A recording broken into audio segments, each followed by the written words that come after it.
Matt, we have finished Dare to be Stupid.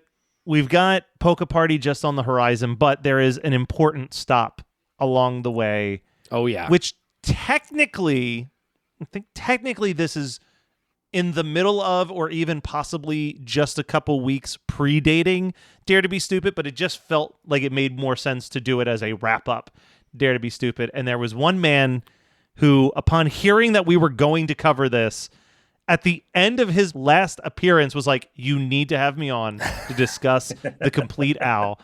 UH Jeff himself. Jeff, thank you so much for coming back on the show. Thank you for having me back. I'm so happy to have you on this episode because I have so many questions about this. Starting with this, because I did not know, this came out before Dare to be Stupid? I need to check the date on that. Is that true? So here's what I understood. This is because it has the videos. It has the video for Dare to be Stupid and One More Minute are included within. But if it was a promotional vehicle of some kind, that does sort of make sense. So here's why I'm saying this predated Dare to be Stupid. According to the Wikipedia, it says the following: the film came about when CBS Home Video approached Yankovic to make a long-form music video. The production, which had a budget of $250,000, also included the making of the music videos for Like a Surgeon, Dare to be Stupid, and One More Minute that ended up being included in the film. So from what I understand, the production of the Compleat Owl, that money was also allocated to make multiple music videos for Dare to be Stupid. That is which is why, because true. we talked about how like every one of his albums, it's like one big budget video and then one like here's $100, good luck video.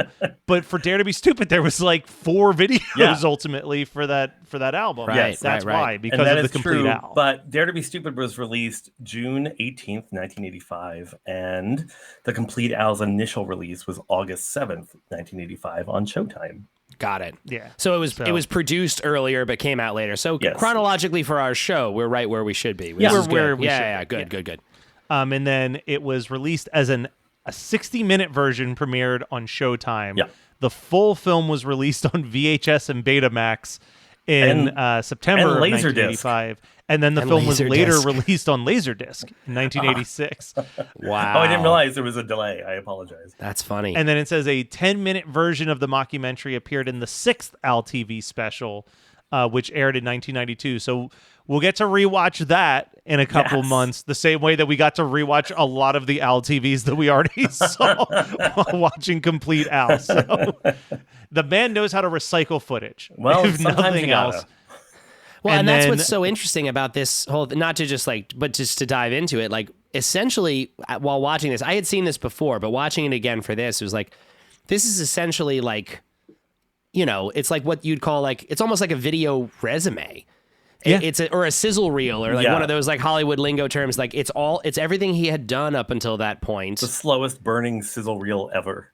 But attempting to spin it into this actual narrative, you know, mockumentary while also still hitting the marks of showing all the videos, showing some Al TV footage and being like, here's the story of how we got Al to where he is at this moment. Yeah. Well, and it's fascinating. It's fascinating for this to be the first episode that we're recording in a post Weird the Al Yankovic story world, because this really feels like the prototype for what that movie became. This is obviously a little bit more truer to fact than Weird was. Yeah.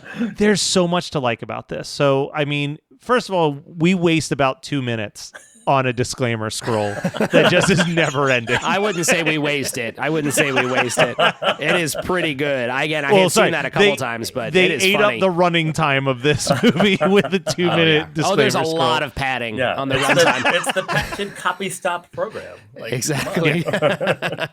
It's fantastic. But there is this scene that kicks off the movie where Al is basically doing Jimi Hendrix. Yeah. Yes. And there's so many thoughts that ran through my head, because first of all, at this point in the show, we're about to kind of walk away from the era of like Weird Al is punk as fuck. Like, but we're not walking away yet. We're not walking no. away yet. That scene, as I'm watching it, I'm like, I know that this is supposed to be funny. And it is. Like him like rubbing the accordion against the speaker like it's going to give it feedback and like lighting it on fire. Like all of that is really funny. But what I couldn't stop thinking is the exact same way that I have spoken so highly about the scene in Ricky where they open up the door and they are rocking the fuck out in that room. I was like, this is the coolest thing I've ever seen. Yeah. Like, it looked so cool. If I was in an audience watching this, I'd be so happy. Yeah, to me, it was like a glimpse of like how I saw Al as a rock star when I was a little kid watching this. I'm totally. like, yeah, that's his show. Like, of course it is. Like, I'm 9.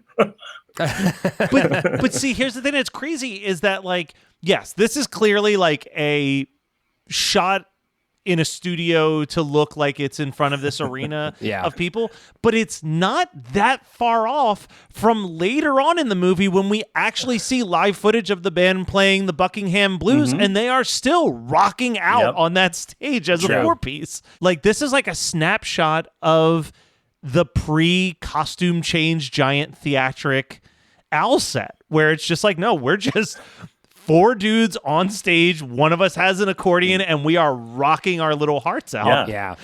And kicking all the ass.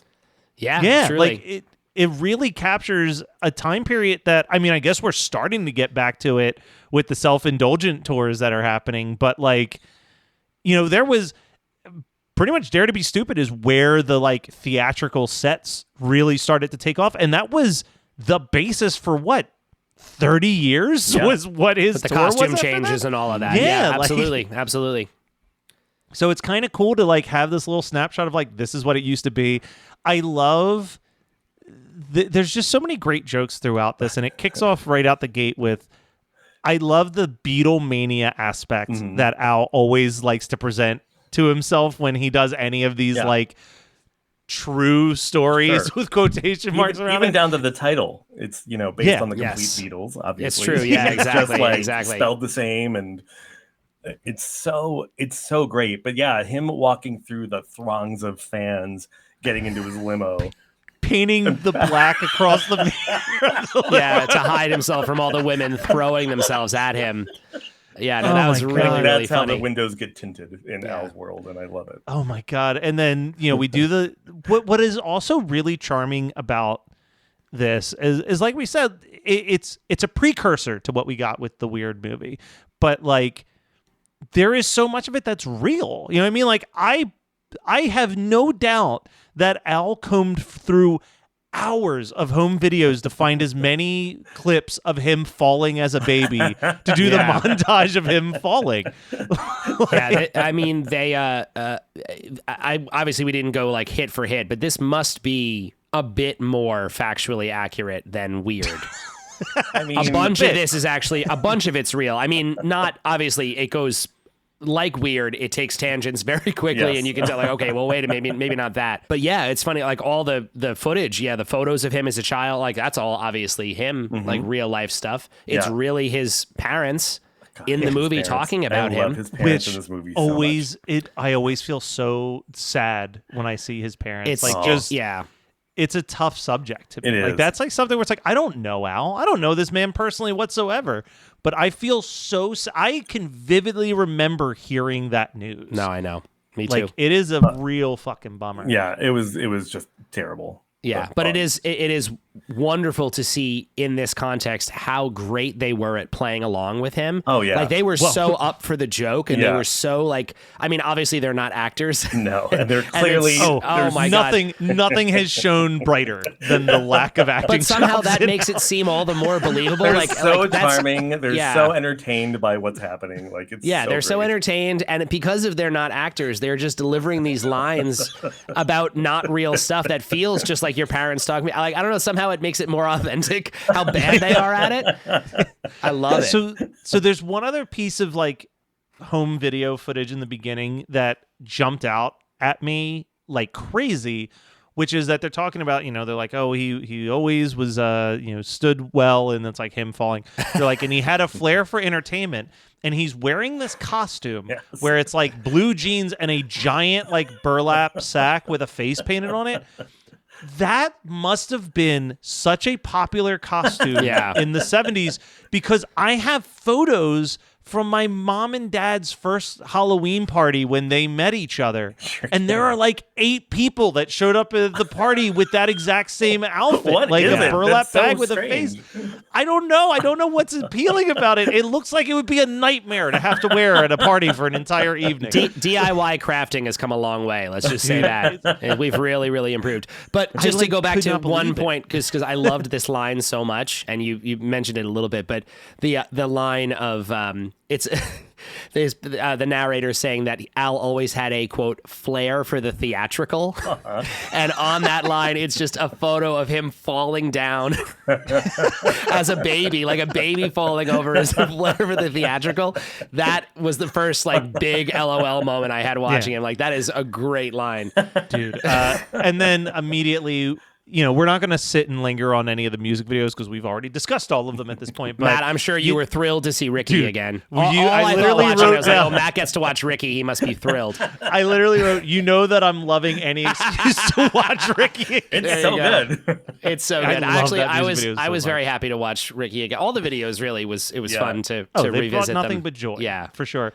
We get the nasal factory scene, which so thank good. God they mentioned he was working at a nasal factory scene, because I literally thought he was sniffing glue for. Okay, so Jeff.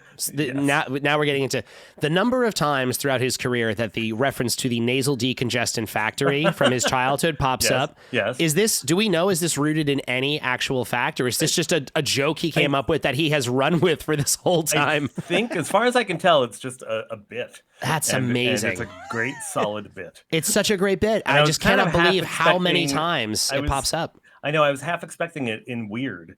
It did not pop up in weird. Was going to be revealed. To be fair, we never really know what they make at the factory. That's true.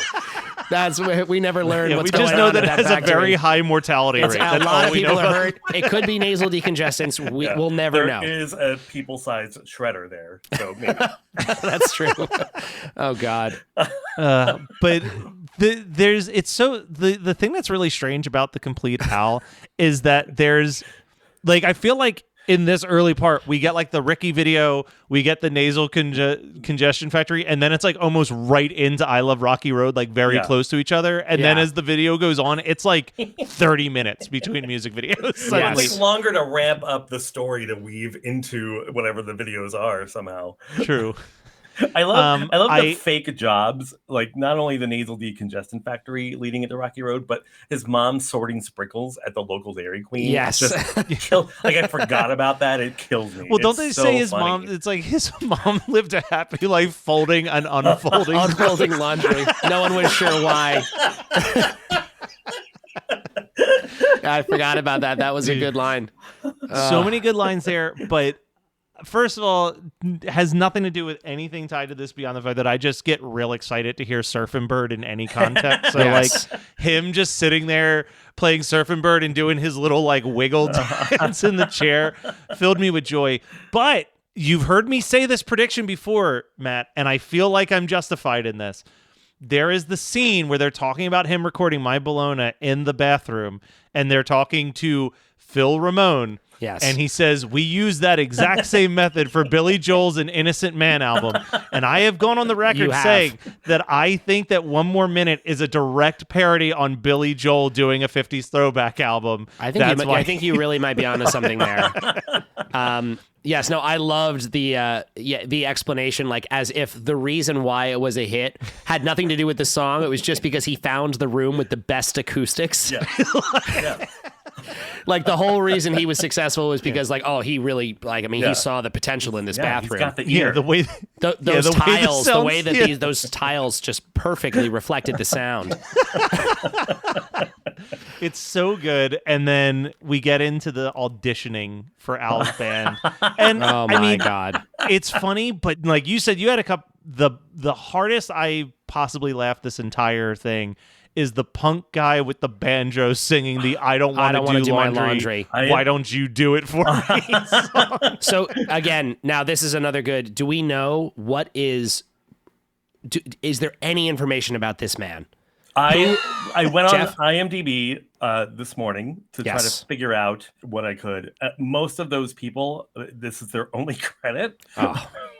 There's the woman is still doing music, I guess, that like rocker chick. And then there's the guy from Booker T and the MGs, Steve Cropper. Yeah, I was gonna say everyone's actually playing their instrument. Yeah, that part is at least very clear. So Steve Cropper shows up, and my best guess is that it's because he was in the Blues Brothers and some other film, Kentucky Fried Movie. He's the one playing Soul Man on Kentucky the guitar, Fried Movie. Assuming. Yeah, and both were produced by Robert K. Weiss, who did this as well.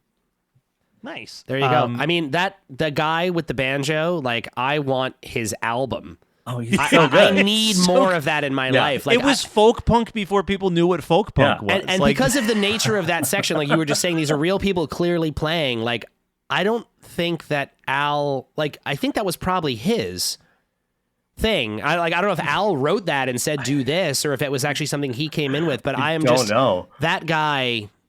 Oh my God! I just stole the whole movie. Yeah. I'm so sad I don't have more of him in my life. Perfect. He's perfect. I love, in a little bit of a slight gag, I do love that one of the labels that Al almost gets signed to is Placebo Records. Yeah. Yes. And then that we've been talking about it forever. The fact that this entire special, the Scotti brothers are depicted as like a little mafia operation. Ronzoni Records. Yeah. And Tad Dowd, Al's like real label guy, was in that scene in the conference room. Oh, really? Yeah, you can see him. There's like a cutaway of him just smoking a cigar. Dude, we've talked about how, and we tread lightly because Matt and I like our lives, but we talk about how like the Scotties had a bit of a reputation, but Al seems like he has some weird immunity. It's almost like watching The Simpsons just take all the piss out of Fox as they possibly can. Like, Al just goes at the Scotties and still does. I would say to this day, he is still attacking them. It is wild. And I mean, now he's out, like his deal is done now. Yeah. At this point, he's very much, they are his bosses. And he does not care at all. Yeah. No. Why should he? That's why we love him. Why should he? Exactly. He's making them money. I don't know. Yeah. I'm sure that it was just... And also, he's just like, at the end of the day, he's like, what are you going to do? This is what I do. You hired me. I'm a comedian. I make fun of people. But he was so beloved back then and today, obviously. But like, he was so like, everyone was just up for it, it feels like. Yeah.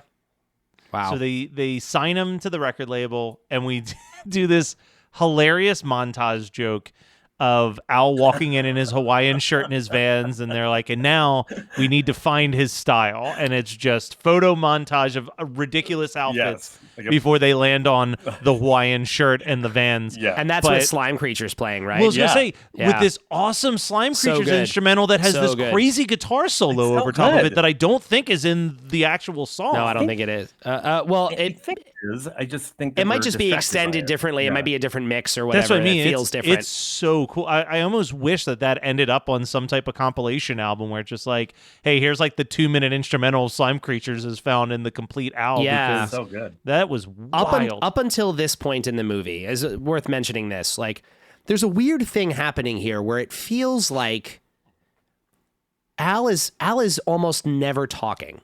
He talks. He is sitting there. It is the weirdest thing that is like every character is talking at him. And he's just sitting there silently, like nodding or like facial expression reactions. And I just was like, what? Why would he not like talk? Forrest Gumped himself into this thing where he's just like the simple man with the world happening around him. I love the bit in Barry Cohen's office where he's like, he's on the phone and he's just like, I've got a singer I want to introduce you to. His name is Weird Al Yankovic. What do you mean that's too bad? And Al just like he just crumples like in his But it's just so odd. It feels like it was such a choice that he is like not narrating or not communicating. Mm-hmm. And then all of a sudden he does.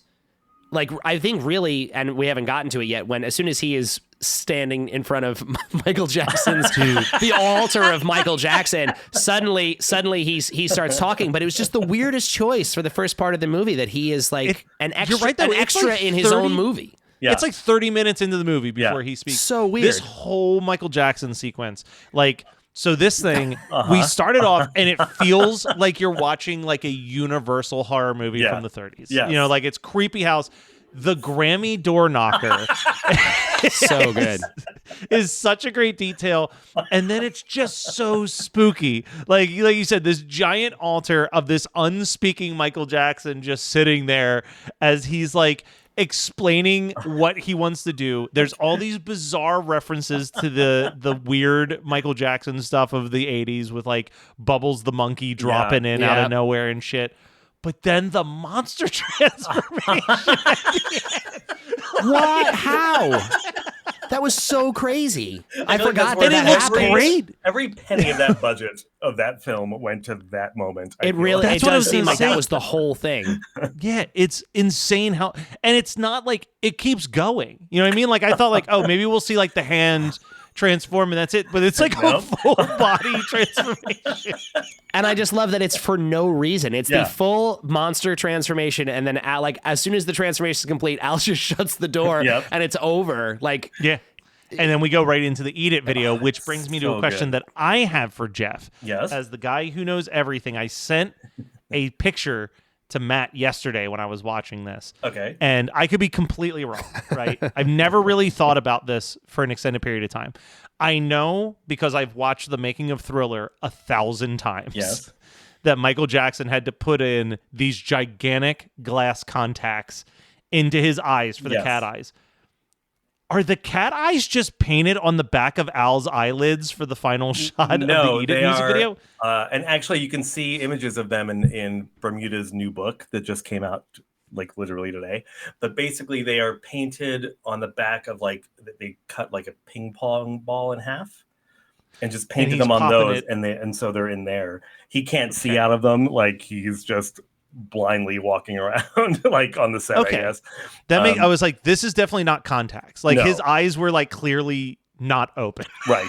No matter what was happening. Okay. That makes a little bit more sense. I was like, that's a pretty cool, cheap way to do that effect, is just have someone paint on your eyelids and just like close your eyes a la I Love You in Raiders of the Lost Ark. But just a little aside, have you seen the new 4K version of the Eat It video that Al posted last week? Yes. So we were texting about this as well. When we were recording a recent episode, we literally said, how is it in this day and age there are no 4K restorations of these old music videos? I think it was Dare to Be Stupid. I noticed it. It was Dare to Be Stupid. And it was like literally like a week after that episode comes out, Al announces the 4K restoration of Eat It. Yeah. So you're welcome. I was going to say, we are on record taking credit for this, guys. We can only assume that Al heard our episode and was like, oh my God, they're right. Yeah. Stop everything. I have a lot of free time right now, and I'm going to go into the vault. Hey, do you have an idea for a podcast but don't know where to start? Or do you have an already existing podcast that you want to take to the next level? Well, check out WeKnowPodcasting.com. From concept development to theme music to editing to logos, WeKnowPodcasting.com is a one-stop shop for all things pod. Don't hesitate to hit us up. We're very nice. Now that Eat It has come out, Eat It's this huge hit. We're getting into like the giant Al concerts. There's so many details just in like setting up the green room in his hotel room. But the one that jumped out at me that I love, trashing the room. Dude, the bedazzled Hawaiian shirts, the racks of bedazzled Hawaiian shirts crushed me. Yeah. Like, some of those so are good. Still in his storage unit. I have seen them in real life. That's amazing. That's amazing. I also love, again, these moments, like we said with Slime Creatures. I love these sort of makeshift, because this is all to Midnight Star. I love these like montages that are almost like makeshift videos for songs that didn't do the full Midnight Star, but it's just fun to see like something. I mean, it has nothing to do with the lyric to the song, but it's a nice little, like, as close to a Midnight Star video as we're going to get from Al. Yeah. There's also a couple of like really fun little like Easter eggs in there, like the Variety paper shows up. There's a couple of headlines that are, one says Fun Zone stinks like a fish, says Tartikoff. And Fun Zone was this supposed SNL replacement that they were trying to produce that got canceled after one episode. But Al wrote the theme song for it, and it didn't get used, so we got it later on. In UHF. Yeah. Wait, my God, I had no idea. That was Fun Zone from UHF was originally the theme to this other thing? Yes, but they didn't use it, so Al just sort of kept it and gave it to us later. That's great. Yes, and there's also a headline that says Imaginary Entertainment still waiting for green light from CBS Music Video. Like, it feels like like they were just producing this and just hoping for the best. I'm not really sure. Oh my God, that's awesome. Amazing. Yeah. All right. So the only other thing I had written about this particular segment, because we did talk about we're seeing actual concert footage at this point of the band up there playing, but there is this bit where Al is trying to get to the show and he's got the whole security detail, and someone grabs him from the detail to take photos of Al and sell them. But then Al gets pulled away, and he immediately has a Weird Al lookalike in the wings to come in. Yes, and it's so good. The lookalike is so funny. It's that is great. Perfect. And how they switch the price from $5 to $2 or whatever it is. It's so good. Yeah, I want to ask you something, Jeff. This is the first time we're talking about I Lost on Jeopardy since I sat down and read the Seriously Al book, and they called out a line, and I actually texted Matt about this when I read it, and this feels like a great time to mention because we now watch the I Lost on Jeopardy music video, and in that book, they suggest that it's not coincidence that Al in the song says that he loses to an architect, almost as if he's playing with the idea of he lost to the person he could have been on Jeopardy. He could have been this I could see that. Yes. well-established architect. Yeah. Just a little detail I wanted to call out because I didn't even think about that. Is no Weird Al. Yeah. No, I'd rather have Al losing on Jeopardy and us getting all this great music than him being just another architect that no one remembers the name of. Correct. Yes. With accordion-shaped houses. Burgeropolis. Yes. Oh, Burgeropolis. Yes. Another note of this moment here, talking about the celebrity impersonator. There's a great little thread here where you can really tell that Al has some genuine, I don't want to say disdain because that seems harsh for him, but he clearly does not care for and enjoys making fun of the sheer idea of celebrity. Yes. That's a huge part of what this is. I mean, Weird does it as well. It's popped up for him in a few different ways, but this is one that I really noted. I mean, he makes fun of it in Al TV as well, but boy, is he mocking the worship of an artist. Of superstardom. Yeah, the superstardom in general is just he is making fun of. It's so interesting. He is making fun of people who love him. Kind of, right? That's a huge part of what he's doing.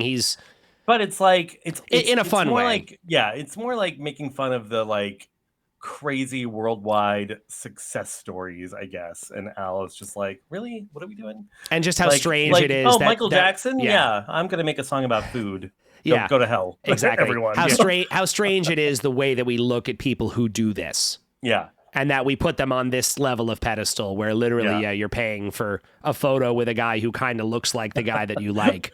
And I love just wrapped up in all of that, the bootleg, all merch. The bootlegging. Exactly. Exactly. There's little Al bobbleheads that just look terrible. All the insane commerce that goes along with it. Yeah. It's all there. And again, it's don't forget your slice of Weird Al pizza. It just chills me. What does that mean? I love that he's acknowledging that he's part of it, while also making fun of it. It's he is mocking it while at the same time acknowledging that he is still part of this very system that he is ridiculing. I love that side of it. I don't know, that really spoke to me. Matt, I don't know about you, but given last week's episode of Al TV, they talk about Al going to Japan, and there is oh my God, a moment of dread that hits me because as soon as we started to see the Japanese footage, I was worried.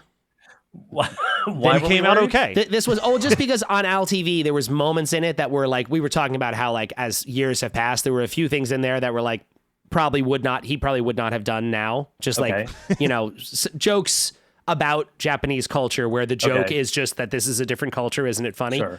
In this context, this was fine. No complaints. Everything about this was good. No, good. this is like anything. Like I like watching this as a child. Yeah, I was like, I cannot wait to go to Japan. Like, totally. Yeah, literally, just dude. for, The 50s dance off in the middle of the street or whatever Amazing. looked dope God, as hell, like, and I love amazing that it serves no purpose beyond seeing how genuinely charmed Al is watching it. Like every time it cuts to him, he's having the time of his life watching that. Oh, it's like, amazing. Have you guys seen? There's a performance of Edith from a Japanese TV show. They show a clip of it here. Yes. But there's that's the other thing I wrote down. This is where we hit that weird like was like this is very clearly a legitimate clip of him performing Eat It on a Japanese TV show. Yeah. The Al TV 3 shows the Japanese version of Eat It, which that is terrifying. Yeah. Yes. Like it's like that is where you're like, oh no. What are they doing? Yeah. What are they doing? Exactly. What were they And Al thinking didn't do shooting that. this? That was like a thing that happened. So that was our great debate. Was that something he found and brought in for Al TV, or was that something that they shot as a joke for Al TV? Not shoot that. No, that was completely just a thing that I think they were presented with it when he was over there. Wow. Okay, that's really good to know. That's really fantastic. good to know. I'm so glad this is the episode after that Al TV. Agreed. No, because even Al, you can see like he's like, what the hell? Because what is that? That is just no, it's super strange, super weird. Yeah. But that's what we were saying. The idea of Al commissioning that made us nervous. Yeah. No, but the TV show he's on, like, there's a full length clip of that. Yeah. Of him doing Eat It on this show, and you can tell he has no idea what's happening around him, and it gets crazier and crazier as the clip progresses to the point where they wheel out this man in a lobster costume, and they're telling him to eat it, and Al's just like, I don't know what to do, and he's like going in for a bite, or yelling at him, and he's just like, you can just see on his face that there's just no coming out of this safely. I also wonder if that Japanese morning radio show is like a legit thing where he's just like, I don't know what you're saying. I love that moment so much. The weird, trying to translate. Because it seems very authentic. Like it seems like he is very much out of his element in that moment. So good. And the most embarrassing thing, though, for me, knowing me as a person, I've never been outside of the United States. I do hope to one day. The idea that I would go to Japan and then get McDonald's is so close to the reality of who I am as a person that it's embarrassing. I am a person who has done that. I will cop to it. Another funny thing, we've said it before, again, the idea of just like at this point in time, the funny idea that just sushi, the concept of sushi is just hilarious. At this point in 80s America, it is just like, just can't, what could be funnier than the idea these people eat raw fish? So I love him going to the McDonald's. I love his guide going, there's a lot of Japanese restaurants. What's good to eat around here? It's like, well, you have a lot of Japanese food. That's true. That's true. So then that goes into the montage of all the Al TV stuff, and I won't dive it. We literally just did a bunch of episodes on these, but I will say that the State of Shock video is still hilarious. Oh my God. That is truly one of the funniest bits he's ever done. I can talk about this for 7 hours. Like, I am just obsessed with the artistry of it. Like, it's brilliant. It's just so insane that they got this real record executive, Harvey Leeds, to do this. And it's one shot, one take. We're just slowly going in while he goes the smoke, crazier and crazier. That so mask good. that just comes out for like one line. Like, it's just like it is astonishing. It's as compelling as it is. It's so nuts. Like, it's just so, there's nothing else like it. I can't believe that was on TV. Like, it's just like, it is Al at his best, just being like, go here, sing this thing. Like, with no music, just do it yourself. Totally absurd. How did that guy not die of embarrassment? Like, I would have died if I had to do that. So the only other thing I wanted to mention with the Al TV is the way that we've talked about this on the episodes. The way that we watch the Al TVs is literally just that some saints out there have uploaded most of them to YouTube, but there are missing clips. There was one scene that showed up during this montage that I am pretty sure we didn't see because it was on a missing clip, and I'm curious if Matt saw this too, or maybe I missed it when we did the Al TV. But when Al makes an ice cream, carrot, and Twinkie on whole wheat bread sandwich and eats it, that is in Al TV. Okay, because so I did miss that. I remember it because I that is the most disgusting thing I can possibly imagine. I don't know how I missed that the first time around. Yeah, no, it's pretty rough. I feel like there were a ton of like TV shows in the 80s that he was doing these talk shows and stuff, and he would always come with these weird recipes. I remember on Just Say Julie, he did a petroleum jelly and peanut butter sandwich, and just oh my god, it's like the worst thing ever. Yeah, like what are you doing? The fact that he's still alive with the foods that he was willing to eat on camera is insane. Seriously, I can see why he became vegan. Yeah, and now we get into what is just like music video, short segment, music video, short segment, music video again. But I need to call out that we do the This Is the Light video, and they replaced all of the Johnny Dangerously footage. It's all gone. And it's like a shorter cut of the video, and like the tap dancers are just tapping to no taps. Yeah, that's right. Weird. It's crazy. I was like, literally, it's the only thing I wrote in all caps. I couldn't believe that they went through and re-edited that out. We get this short bit about Al's failed experimentals era that we never got the album of. His lost album, Me, Myself, and I. I need that cover as a t-shirt. Like, it's so good. Much. And then we get the Like a Surgeon video. There is, as we've said before, Al loves to put at least one extra racy joke in there when they go to show the 1 More Minute video, and it's babes in bondage pops up first on the screen. Edible underwear. The edible underwear. The edible underwear, that merch pitch. The merch. By the way, the guy who pitches the Weird Al costume, he is, as far as I could tell, the only actor that has had a career since this movie. Oh, really? Like he's gone on. He's still working today. He's been in a ton of stuff. Yeah, well, that's good for him. Good for him. And then I think the thing that is most memorable to a lot of people who have seen the Compleat Al is this final sequence of the Dare to Be Stupid video pitch, where Al just keeps yelling a kiwi over and over again. Like, it's so good. Like, it's so long. It's such a long sequence. It's like a scene. It's like the one of the only scenes in the whole movie, really. It's unbelievable. It's like a set piece. And that's what makes the whole thing so incredibly strange, is it's like it is this hodgepodge of all of this existing footage. They were like, how can we smash this together? Mm-hmm. And they clearly got ambitious with a couple of things, like the Michael Jackson sequence must have been very expensive. Yeah. And then that is like an actual scene. And then so much of it is just the most bare. At one point, I actually said, I'm like, did they just drop the narrative entirely? Because it really did feel like they just were starting to show videos. Like suddenly it was like a ton of Al TV and then a music video. Like maybe they've just given up on the thing. It was like the deadline came up and they're like, I don't know, just write narration that he did some Al TV and we can fill like 10 more minutes with Exactly, footage. Yeah.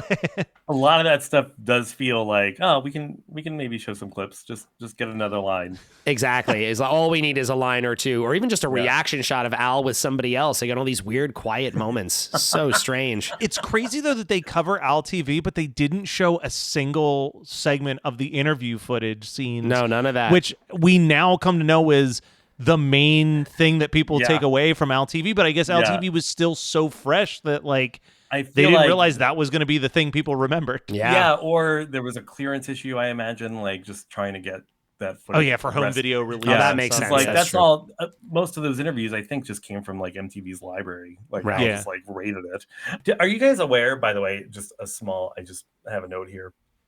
Are you guys aware of who the narrator was going to be? No. They were close to making a deal with Orson Welles. Oh my God. And it would have been one of his last projects because he died kind of right after. And they just couldn't get, I think it was like a union issue. I feel like this was like voice reading these ridiculous things would have been amazing. All right. Well, Jeff, thank you for joining us for this. I do want to ask, we went right into this, but what is it about the Compleat Al that made you be like, no, I need this is the one I need to be a part of? I mean, other than Harvey Leeds, I love it so much because it is such a strange piece of art that sort of defies logic. Like why does this thing exist? I'm so glad it does. But like on paper, and even in execution, it's like what is this thing? Like, I know it's sort of like an excuse to have like Al's music videos sort of have a home release, but what the hell is this thing? Like, it's so crazy. It's also one of those things that, like, you know, we're about to enter Polka Party, right? And all things considered, in an alternate universe, that's also the last album we cover on this podcast. You know what I mean? Like, like it could have been the end. Is it because he got assassinated at the Shrine? Yes, exactly. Very shortly after. But it's like, in that world, like, let's live in that world where Al's career was literally 83 to 86, and then, like, we never hear of Al Yankovic again. Yeah. This thing would age. This thing would age the same way as, like, when, like, a boy band is at the peak of their popularity and they put, like, the unauthorized biography of these, like, flash in the pan, like, have a career for 2 years. But, like, massive popularity type thing. It's like Al's Spice World. Yes, like, exactly. Like, that's it's like a great example. It's such like in this moment, this person is bankable, so we're going to do everything that we can. Anything they want. Like, he could do anything he wanted. Clearly, like, he did this thing, and it was gold. Like, it's so good and so freaking weird. Have you guys read the book? Yeah. No, I was just about to say they did transcribe this into the authorized Al book. Amazing. My understanding is that that's pretty hard to find.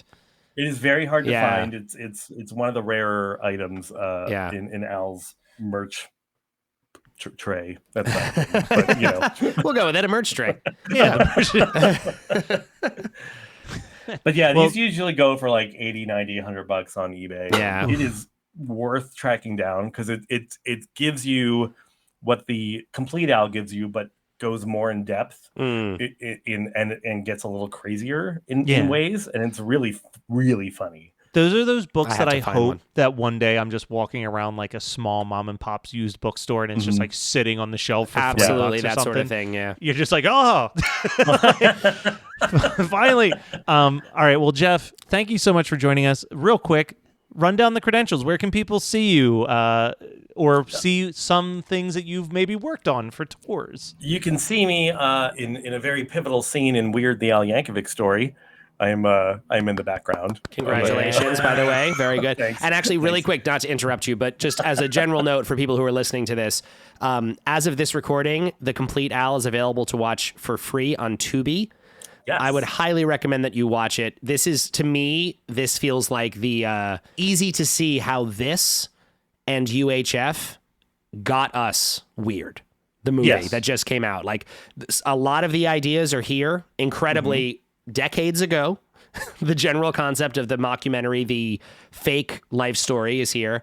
And then UHF, some of the weird vignette type things that happen. It's amazing to see how these things in his past got to where we are now with him putting out this wildly successful fake biopic. I'm so excited for him, by the way. So excited for him. Movie, like, Weird is such an excellent film. It really is, like, amazing. Just on its own, you know, Weird Al regardless. But like, it's so cool to see this succeeding for him. Totally. It's fantastic. I'm sorry, it's pretty much all thanks to me in that scene. I was going to say, that's most people I know have been saying how great you were in that scene. So, well, no, congratulations. See, the thing that I've been hearing, sorry to throw you under the bus here, Jeff, but I was told that Jeff specifically was the person that refused to let the movie play for a week in LA so that the song could be nominated for an Oscar. Man. Yeah. So I just don't want Al to EGOT. You know what? Yeah. I understand. That is the biggest travesty, is he's got to be pretty damn close to that EGOT, and I know. Well, he's getting right in the way. He's got a lot of Grammys. I don't know if you can trade them in for other awards yet. But he needs to. Well, he can trade 5 Grammys Tony for 1 Oscar. There's like an upgrade program. I'm sorry, I cut you off on your other things, Jeff. Beyond your television or your feature film appearance, there's some other Al stuff that if you're maybe going to a tour, you might be able to see some of your hard work. Well, there's a handful of dates left for the Vanity tour. They're doing some makeup dates in the Midwest in February, and those are the potentially the last time you'll get to see Weird Al Jeopardy in action. So go freeze to death and watch that maybe. Yes. And I'm months away from launching a Kickstarter for my own documentary that features the stories of burlesque dancers who strip to music by Weird Al. Yeah, the show That's gals. right. We did talk about that. Yes, that's amazing. Yes. Well, once that launches, we will absolutely make sure that our listeners are aware. I appreciate absolutely, that. of course. I will also make sure they're aware. What? Yes, we'll get you back on. Awesome. Thanks so much for having me, you guys.